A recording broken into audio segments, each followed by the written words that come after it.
और देखिए इस बीच एक बड़ी खबर, कुछ ही घंटे में अमेरिका पहुंचेंगे नेतन्याहू। बेन गुरियन एयरपोर्ट से नेतन्याहू रवाना हो गए हैं अमेरिका के लिए। सबसे पहले डोनाल्ड ट्रंप से उनकी मुलाकात होगी। सबकी नजरें इस बात पर हैं कि इस मुलाकात में आखिर होने क्या जा रहा है। ताजा खबर यह है कि बेन गुरियन एयरपोर्ट से बेंजामिन नेतन्याहू अमेरिका के लिए रवाना हो गए हैं और अमेरिका पहुंचकर सबसे पहले वो ट्रंप से मुलाकात करें। तो इजरायल के प्रधानमंत्री बेंजामिन नेतन्याहू अमेरिका पहुंचने वाले और इन सब के बीच ईरान को लेकर एक बार फिर से पूरी दुनिया में तनाव है। उसकी वजह है डोनाल्ड ट्रंप की चेतावनी जो उन्होंने यूएनजीए के मंच से दी। हालांकि ट्रंप ये बयान मैक्रो के संबोधन से पहले कल उनकी तरफ से दिया गया था।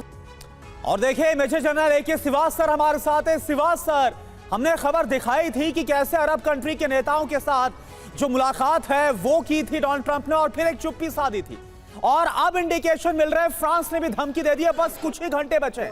आखिर इस धमकी का क्या मतलब हम समझे? देखो करुणा, इसमें दो बातें हैं। एक तो सच्चाई है कि ये बॉटम लाइन है कि ईरान को न्यूक्लियर हथियार नहीं बनाने देगा, ना अमेरिका ना इजराइल। और इसको मद्देनजर रखते आप थोड़ा सा हिस्ट्री के पीछे जाना पड़ेगा।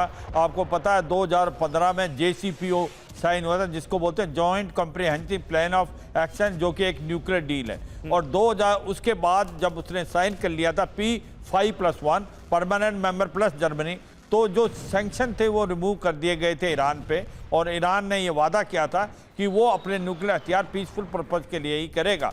मगर आपको पता है 2018 में डोनाल्ड ट्रंप इससे बाहर निकल गए थे। वो कह रहे थे कि इजराइल से जो खबरें मिली हैं कि ईरान मूर्ख बना रहा है मगर वो न्यूक्लियर हथियार बना रहा है। उसके बाद कुछ सैंक्शन अमेरिका ने लगाई थी, मगर जो फ्रांस, जर्मनी और स्पेशली ब्रिटेन ने कोई भी इकोनॉमिक सैंक्शन नहीं की थी। मगर अब सिचुएशन आ गई है कि जो E3 है वो ये कह रहा है, फ्रांस के जो इमैनुअल मैक्रोन, अगर वो IAEA के इंस्पेक्टर को नहीं आने देगा और ये न्यूक्लियर हथियार बनाने की कोशिश करेगा तो हम इकोनॉमिक सैंक्शन लगाएंगे। मगर जो अमेरिका का रुख दूसरा है। अमेरिका कह रहा है कि हम इसको न्यूक्लियर हथियार कभी नहीं बनाने देंगे। अगर हमें शक आता है कि ये न्यूक्लियर हथियार बना रहे हैं तो हम किसी हद तक जा सकते हैं। कहने का मतलब जैसे पहले हमला किया था, जिस प्रकार से फोर्दो में, इस्फहान और नतांज में जो न्यूक्लियर फैसिलिटी, ऐसा हमला दोबारा भी हो सकता है। और मुझे लगता है खाड़ी की जो लड़ाई है वो और बढ़ेगी और बढ़ेगी। आप कह रहे हैं कि लड़ाई अभी और बढ़ेगी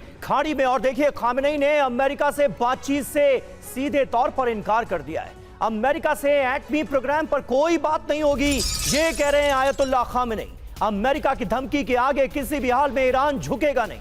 अमेरिका को लेकर खामेनेई ने सीधा ऐलान कर दिया है, प्रतिबंधों से ईरान रुकने वाला नहीं है, ये कहा है खामेनेई।